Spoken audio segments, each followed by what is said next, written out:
Today's July 10th of 2014, bringing you the Capricorn Full Moon. Occurred July 12th of 2014, 7:26 a.m. East Coast time. Capricorn Full Moon is about the results. Where have you been and what have you made of that? Experiencing then in the physical world of, what's come of all that you know. Whenever we get a full moon in Capricorn, we must face the world we've created, face what's going on, and make something of it. This moon is extremely powerful, it's extremely dangerous, and it's extremely chaotic. It's conjunct Pluto, opposite the Sun, and opposite Jupiter in Cancer, square Mars in Libra, square the eclipses in Libra, square Uranus in Aries. And so that really tells me that we must wake up. We must face what we've done and truly from within start that process of moving into, now where do we take this? What do we need to destroy? What do we need to bring with us? We're in that initial phase of doing that. Take this time. Full moons are where we need to take action because the moon and sun, from our perspective on Earth, are as far apart as they can be in the sky, and we need to take action. And where is it that we want to go? Because we have these squares in opposition to the moon and to all the cardinal signs, it's a grand cross. You have to take action in every facet of your life. You changing, your home and surroundings changing, your relationships changing, and then the world itself that you surround yourself with is changing. Where do you want this to go? Do you want it to go where somebody's guiding you, or do you want it to go where you feel it needs to be taken best for you and your environment? What's happened is, as you've noticed, you've been awakening for the last 5, 6, 7 years with the planets, slower moving planets moving into signs that have caused you to see things that were maybe hidden from you. And you either addressing them or you're suppressing them. This moon right here is going to, if it's really frustrating for you, which is going to be frustrating for a lot of people, you're going to have to deal with the stuff that's been suppressed. You're going to have to deal with and start changing the world around you, or it will get changed for you. And then you will not like where all this goes.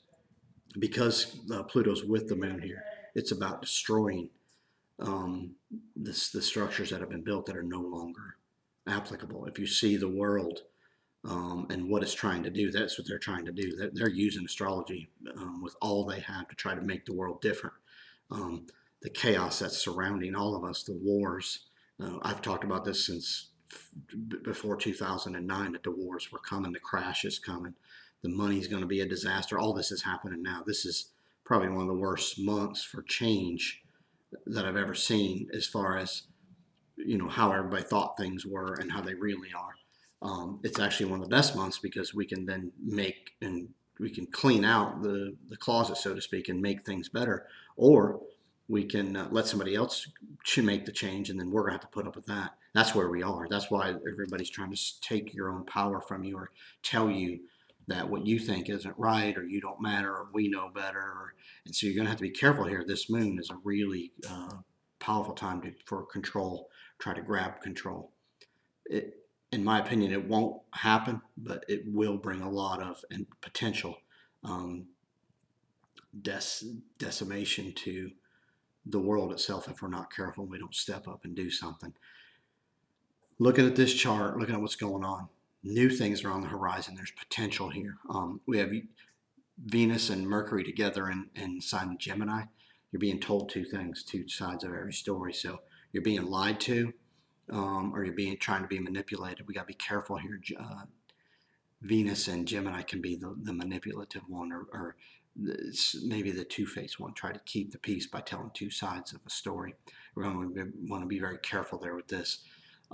Mercury rules Gemini. It's at the very late part of the sign, so it's like they're trying to wrap up and put everything that they want you to know and how you need to know it. Trying to wrap it up. As Venus brings ease to telling stories, Mercury gives you the ability to do that. So you're going to want to watch that. What you can do here is find your truth. If something doesn't sound right or seem right, dig to the bottom of it. Let Venus help you easily find the truth. You will. A lot of great places to go seek it. Pay attention. I'm a little nervous as Leo is going to host Jupiter now finally in about a week from now. And I'm nervous about that, only because Leo is the star power, and I'm hoping that you use that for yourself. I'm hoping that you don't give that up to somebody and consume yourself with um, all life has to offer, whether it's technology or uh, schooling or whatever. I'm hoping that you don't overconsume yourself and time with things that are going to get you nowhere in the long run, because you're going to miss it because you're trying to be the star. I'm hoping you take this on the other end and wake up from within and go where you're drawn, not to where everybody's telling you or what you think life should take you to, or what you think you're supposed to do based on what everybody else is doing. I'm hoping that we all take this Jupiter and Leo this next year and wake up from within and become our own lights, our own stars, our own suns, and really bring and make the world better around us, because that's what Leo's supposed to do. Don't get caught in this trap that's been presented of this is how it is and this is how you got to do it. That's not the truth. Couldn't be further from the truth. Where value is being um, portrayed, where you need to spend your money, what is of value, is exactly the opposite of what truly is there. I hope you see that. I hope you awaken to that. Astrology has taught me that we're in that moment where we now can make a difference of where we want this to go. Pluto's at 12 degrees of Capricorn, so we're in that second phase of we got to start building the future now. If you don't, somebody's going to build it for you, and you're not going to like it. Lastly, Saturn being in Scorpio, I've talked about diseases and viruses and things, and look what they're doing. Look what's going on. This thing's getting out of control as far as what Saturn and Scorpio, the hidden sickness, the things that eat you from beneath the surface. They're trying to really expose them and bring them out. It's time for you to find out what eats you, or what's eating at you, and get it out and to deal with it, address it. Saturn and Scorpio is the best time to do that. It's going to be there till the end of this year. Hoping you take that time to do that.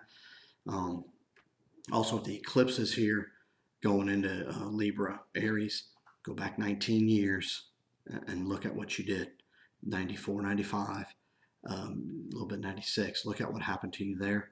Awaken, because these eclipses are trying to awaken you and trying to bring you partners or bring you energies that can help you to move forward.